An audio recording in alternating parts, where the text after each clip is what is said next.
Please don't forget to subscribe Mufti Muhammad Online for more Islamic بسم videos. اللہ الرحمن الرحیم۔ سامعین، نماز تہجد کی کیا فضیلت ہے؟ تہجد کی نماز کا طریقہ کیا ہے؟ اس نماز کا وقت کب شروع ہوتا ہے اور کب ختم ہوتا ہے؟ اس نماز میں کون سی صورتیں پڑھی جاتی ہیں؟ یعنی کہ سورت اخلاص ہی بار بار پڑھی جاتی ہے؟ اس نماز کی نیت کیسے کی جاتی ہے؟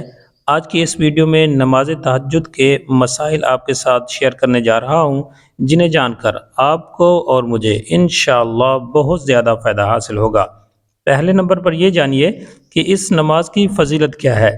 حدیث پاک میں ہے، نبی کریم صلی اللہ علیہ وآلہ وسلم نے ارشاد فرمایا، 3 ایسے خوش بخت انسان ہیں جن کے عمل کو دیکھ کر اللہ رب العزت بہت زیادہ خوش ہوتے ہیں۔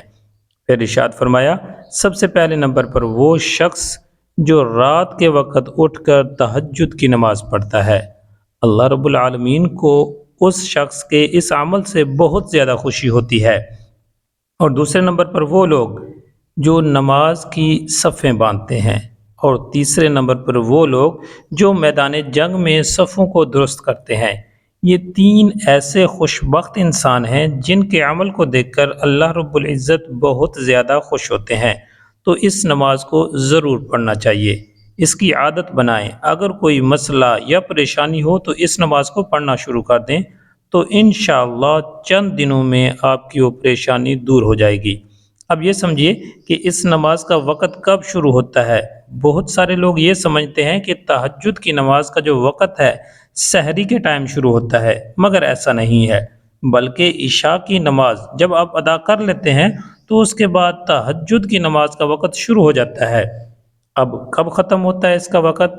اس کا وقت سحری کا جب ٹائم ختم ہوتا ہے تو تہجد کی نماز کا وقت بھی ختم ہو جاتا ہے۔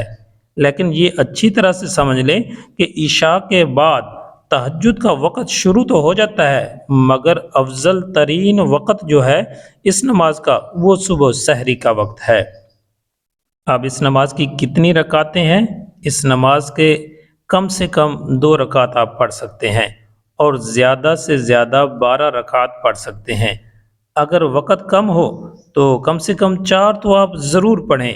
اب اس میں کون سی صورتیں پڑھنی ہیں؟ بہت سارے لوگ یہ سمجھتے ہیں کہ اس میں کوئی خاص صورتیں پڑھی جاتی ہیں، تو ایسا کچھ بھی نہیں ہے۔ اس میں جو صورتیں آپ کو اچھی طرح ادائیگی کے ساتھ یاد ہوں آپ پڑھ سکتے ہیں۔ اب نیت کیسے کرنی ہے؟ نیت جو ہے وہ دل کا پختہ ارادہ ہے، زبان سے کہنا یہ ضروری نہیں ہے۔ دل میں ہی کہہ دیں کہ میں تہجد کے نوافل پڑھتا ہوں یا پڑھتی ہوں، یہ کافی ہے۔ تو یہ تھا آسان طریقہ تہجد کی نماز کا، آپ لوگوں کے ساتھ جو شیئر کیا ہے۔ امید ہے آپ لوگوں کو بات سمجھ آ گئی ہوگی۔ اللہ تعالی ہم سب کو عمل کرنے کی توفیق بخشے، آمین۔